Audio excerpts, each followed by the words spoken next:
bullying tem a ver com a minha carreira? O que a segunda infância tem a ver com a minha carreira? Olá, sou Rebeca Toyama, a gente está aqui falando de carreira saudável. E sim, a gente tem que entender nossa caminhada para saber onde a gente chegou. Tendo ou não uma carreira saudável, fizemos escolhas que nos trouxemos aqui, certo? E é um pouco disso que a gente vai falar hoje.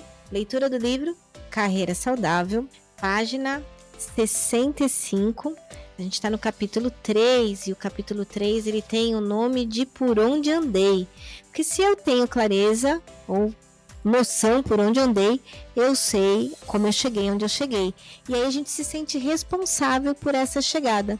E falando por responsabilidade, vou fazer aqui o meu convite para você assinar nosso canal e acompanhar todas as leituras anteriores. A gente está aqui. Bom, para mim está sendo uma delícia ler o meu livro, muito bem acompanhada por você. E se você ainda não tem o livro, link da Amazon vai estar aqui. Mas junto com o link da Amazon, eu deixei um link com as ferramentas do livro. Então o livro são 10 capítulos, 10 ferramentas e 10 depoimentos de pessoas que usaram aquela ferramenta. Ainda não temos todas as ferramentas disponíveis, mas a gente tem lá várias ferramentas do livro e ferramentas que não estão no livro também.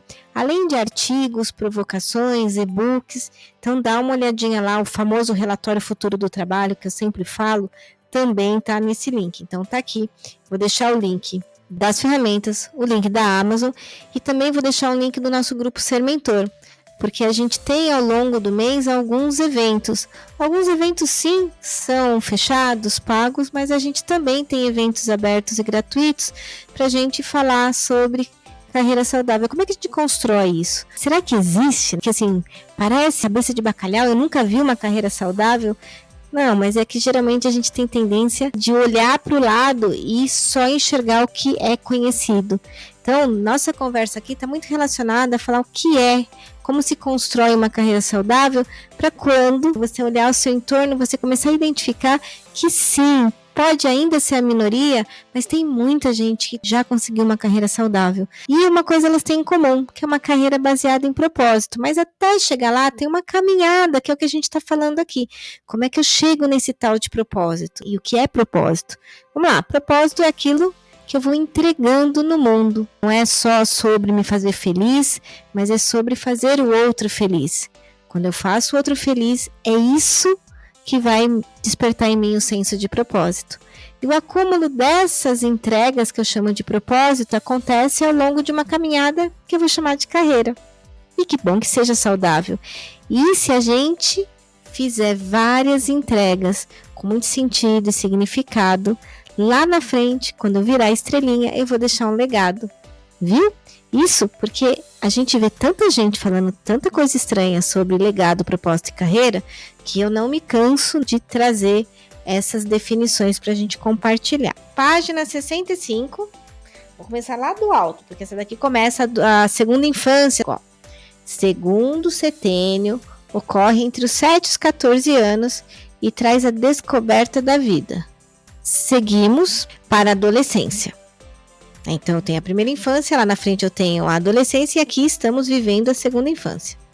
Apesar do despertar do eu ser bem intenso nessa fase, ainda nos mantemos conectados aos ensinamentos e opiniões dos outros, principalmente de grupos que fazemos parte, como família e a escola. É nesse setênio que começamos a aprender e a perceber que as outras pessoas são diferentes de nós, para alegria de alguns e desespero de outros. Percebemos que a vida não é tão simples como na primeira infância. O bullying na escola passa a ser comum. O mundo dos adultos difere do nosso e várias questões começam a chegar. A vida deixa de ser um doce para nos convidar para buscar o aprendizado. Não somos apenas nós que crescemos, o mundo também fica maior. A escola passa a fazer parte de nossa rotina e nela conhecemos outras crianças, com costumes e valores diferentes aos nossos. Com orelhinhas e olhinhos maiores também, começamos a notar que os adultos não são tão amigáveis e cuidadosos como acreditávamos. O mundo parece ser um lugar mais hostil do que pensávamos ao sair do ventre da nossa mãe. Para mim, Foi muito pesado acompanhar de perto os conflitos dos meus pais, antes, durante e depois do divórcio. Presenciei cenas que até hoje são difíceis de compreender. Imagine para uma criança. Então, olha só, a gente está aqui falando da segunda infância, no capítulo anterior, primeira infância. Então, a gente estava na barriguinha, vinha comidinha, estava quentinho. Aí, pum, a gente sai, nasce e descobre que a gente tem que chorar para nos dar alimento, faz cocô na calça, assa tudo, tem que chorar para alguém vir tirar. E aí a gente fala, nossa, que vida difícil essa primeira infância. Aí vai para a segunda infância, a gente já não é mais aquele bebê fofinho, então já começa a ter algumas responsabilidades, vem a alfabetização, a escola, o bullying, mas com essas tais de orelhinhas maiores e olhinhos maiores, a gente também começa a entender que aquele mundo da primeira infância não é tão cor-de-rosa, não é um arco-íris com unicórnios pulando. E aí a gente começa a ter um choque de realidade. E a forma que a gente se relaciona com esses momentos, e aqui eu vou já finalizando nossos 7 minutos, é muito a forma que muitas vezes a gente também se relaciona com as nossas transições de carreira. A forma que a gente transitou entre esses setênios, ela também vai fazer um eco com a forma que a gente transita na nossa carreira atualmente. Então, para um pouquinho para pensar, ó, fica aqui comigo.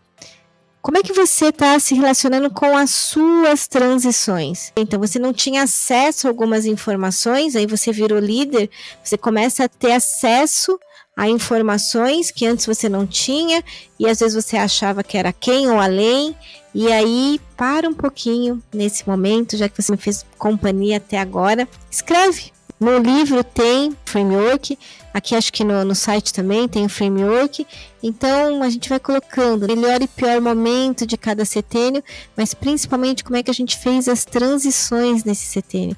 Isso vai falar muito de como é que você se relaciona com as suas atuais transições, tá bom? Agradecer sua companhia, pedir os 3 Cs, curte, compartilha, comenta, faz que informações como essa possam chegar a outras pessoas. Deixa aqui seu comentário, você está preenchendo as ferramentas? Coloca aqui nos comentários como é que tem sido você preencher essas ferramentas, tá bom? Vou ficando por aqui, fazendo votos que você tenha, sim, uma carreira saudável e sim, seja um líder sustentável. Te encontro no próximo episódio.